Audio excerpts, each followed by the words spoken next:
வணக்கம் நண்பர்களே. இந்த கேள்வி திரும்ப இருக்கும் பதிவாக சப்பரிடம் ஃப்ரெண்ட்ஸ் ஷேர் பண்ணுங்கள். இப்போது சில தகவல் நாளையிலேருந்து 9th இந்த பாண்டிச்சேரி கேரளாவில் நாளைக்கு தேர்தல் முடிஞ்சிடும். நாளை ஈவினிங்லேருந்து கொங்கு பகுதியிலலாம் புயல் வேகமாக ஆரம்பிக்கிறார் அண்ணாமலை. இதுக்கு முன்னாடி நேற்று பாண்டிச்சேரியில் கடைசி நாள் பிரச்சாரம் பண்ணிகிட்டு இருக்க முன்னேக்கும் டெல்லியிலேருந்து கூப்பிட்டாங்கன்னு சொல்லி ஸ்பெஷல் ஃப்ளைட்டில் போயிட்டு இன்றைக்கி வந்து அப்படி அங்கே இன்ஸ்டேஷனில் அவர் இன்றைக்கி வந்து இறங்குற. அதுக்கப்புறம் பார்த்தீங்கன்னா ஏற்கனவே டிஜிபி மாற்றினாங்க, பொறுப்பு டிஜிபி வந்து மாற்றினாங்க. அதுக்கப்புறம் இன்றைக்கி தலைமைச் செயலாளர் உட்பட அந்த ஆன்டி கரப்ஷன் ஐபிஎஸ் எல்லாம் மாற்றிட்டாங்க. ரொம்ப வேணால் மாற்றுறாங்க. எப்படின்னா சில இடத்துல இப்போது எடப்பாடிக்கு எதிராக நிற்கிற திமுகவில் ஹஸ்பண்ட் ஒய்ஃப் 2 பேரும் மனு தாக்கல் பண்ணுறாங்க. ஒருத்தருக்கு அதை வந்து ரிஜெக்ட் பண்ணணும். ஆனால் அங்கே உள்ள ஆர்டிஓ அதை அக்செப்ட் பண்ண சொல்கிறாங்க. ஏன் டிஎம்கே சொம்பா இருப்பாருன்னு தெரியல, என்ன அது அக்செப்ட் பண்ண சொல்கிறாங்க. இதெல்லாம் கோர்ட்டுக்கு போவாங்க. உதயநிதியே சொத்து பட்டியல் கொடுக்கல, அதுக்கு இப்போ கோர்ட்டுக்கு போகணும்னு சொல்லிட்டு இருக்காரு எம்பத்தோட எம்பி. எப்படி அக்செப்ட் பண்ணிக்கிறாங்கன்னு தெரில, கிளியராக இல்லை. விஜய் இதெல்லாம் சிலதெல்லாம் நீக்கும் போது நிறைய பேர் நீக்கப்படுவாங்க எலிஜிபிள் இல்லாமல். அந்த அளவுக்கு பண்ணியிருக்க மாட்டாங்க கரெக்டாக. இதெல்லாம் போக இந்த அண்ணாமலை சொன்ன மாதிரி சவுத்து கோவையில் செந்தில் பாலாஜி நிற்கிற அப்படி அவர் இடத்த கரூரை விட்டு ஓடி வந்து அதில் அந்த லோக்கல் பீப்புள் 18 பேரை அப்ளை பண்ண சொல்லியிருக்கா. அப்படி அந்த மனு தாக்கல் பண்ணியிருக்காங்க. அவங்க ஓட்டெல்லாம் வரப்போதில்ல. அந்த 18 பேர் நிற்குமா, அங்கே ஒரு 200 சொச்சம் இது பூத் இருக்குன்னா அதுக்கு எல்லாமே ஒரு ஆள் போடுவாங்க. அப்புறம் இந்த 18 பேருக்கும் போய் ஓட்டுமில்ல ஒன்றும் இல்லை. ஆனால் 18 பேர் செந்தில் பாலாஜி தனியாக விட்டுருங்க. 18 பேருக்குள்ள ஆட்களும் ஒரு 15 பேர் போய் மல்டிபிள் வச்சுங்க, போய் அந்த ஓட்டு என்னமோ இருப்பான். இந்த பிரச்சனைக்கு பண்ணுறதுக்காக வரதில்லை, ஓட்டுக்காக இல்லை. அதுக்கப்புறம் நோட்டு கீட்டு கொடுக்கறதுக்கு இந்த தேர்தல் டைமில். ஏன்னா தேர்தல் தேதிக்கு முன்னாடி ஒரு நாளைக்கு முன்னாடி இந்த வெளியூர் ஆள்கள்லாம் வெளில போயிடணும். அது இல்லாமல் அன்றைக்கி ஏதாவது கொடுக்க முடியும், புது தேர்தலில் கொடுக்க முடியாது. அப்படி இருந்தால் ஆளுங்கட்சி ஆளுகள் இருந்தால் அந்த சவுத்தில் உள்ள ஆளுகளை மாற்றணும் அதிகாரியில். அது அவங்க தான் இப்போ எதிர்கட்சியை தான் கண்காணித்து குறிப்பிட்டு கேட்கணும். ஒருவேளை அந்த டைம்லையும் ஏதாவது உருட்ட முடியுமா அப்படின்னு. ஏற்கனவே இந்த மாதிரி வீணாக போன கொலுசு கிலுசுலாம் கொடுத்து தான் செஞ்சுக்கூடாது.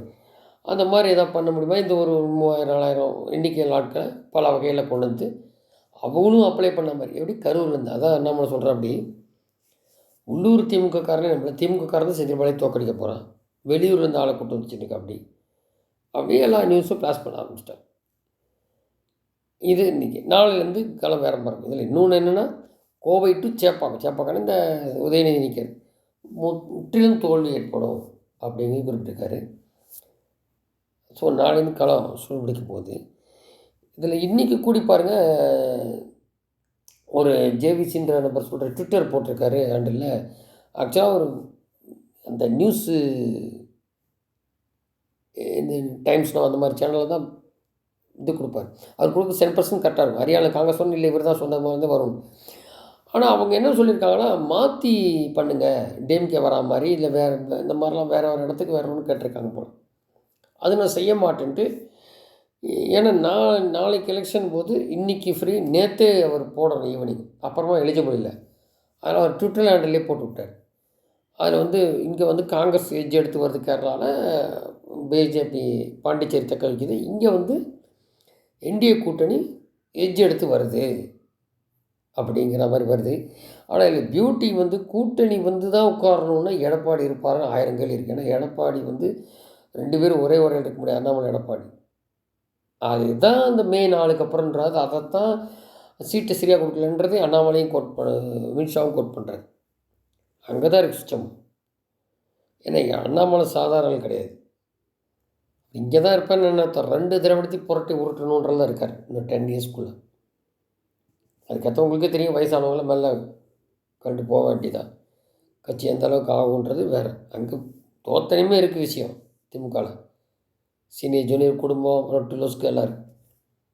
அப்போ இங்கே எடப்பாடி இல்லாமல் இருக்கும் அப்படின்றது அது அன்றைக்கி தெரியும், அன்றைக்கி பார்ப்போம். அதுதான் இந்த இண்டிகேஷன் குறிப்பிட்டிருக்கோம். அது மாதிரி இருக்குது களம். அது எப்படி வருது அப்படிங்கிற பொறுத்தான். ஏன்னா விஜய் ஓட்டை பிரிக்கிறதுலேருந்து முதற்கொண்டு எப்படி இதாகுது. ஸோ அந்த புது விஷயம் வந்துட்டு போட்டோம், அதனால் என்ன வாய்ப்பு கொடுக்கும். சட்டைன்னுது அதுதான். ஏடிஎம்கே எம்எல்ஏ இருப்பாங்க. ஆனால் புது சிஎம். என்ன வேணுமோ செஞ்சு தருவாங்க அழகா டெல்லி. அந்த மாதிரி இருக்கும் அப்படின்றது அதை பொறுத்து பார்க்கலாம் எப்படி போகுதுன்னு. இதில் இன்னொரு விஷயம் இருக்குது. ஏஎன்ஐ செய்தியை விளாசி தள்ளிட்டார். ஏஎன்ஐ செய்தியை செந்தில் பாலாஜி பற்றி கேட்குறேன்.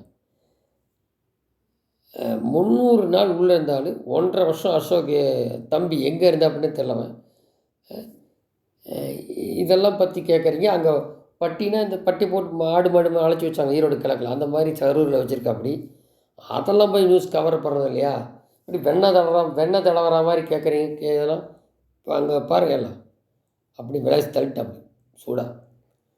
இதே சூடு நாளைக்கு காலத்தில் ஆரம்பிக்கும். எந்த லெவல் ஆகுதுன்னு தெரியாது. அதுவும் தன்னை தோக்கடித்த செந்தில் பாலாஜி கரூரில் இங்கே வந்து வழியை மாட்டிட்ட செந்தில் பாலாஜி அங்கேருந்து ஓடி வந்து என்ன கதிகடா அப்படின்னு தெரியாது. எக்ஸ்போஸ் பண்ணிட்டாங்க 18 பேர். அதுக்கப்புறம் எல்லா சேனலும் கவர் பண்ணுறேன். ஒரே அது பியூட்டி என்ன, அந்த 18 பேரையும் கொண்டு வந்த 18 பேரும் வக்கீல் ஒரே நோட்டரிட்ட வாங்கியிருக்கான். அதையும் சொல்லிட்டார் நம்ம. இந்த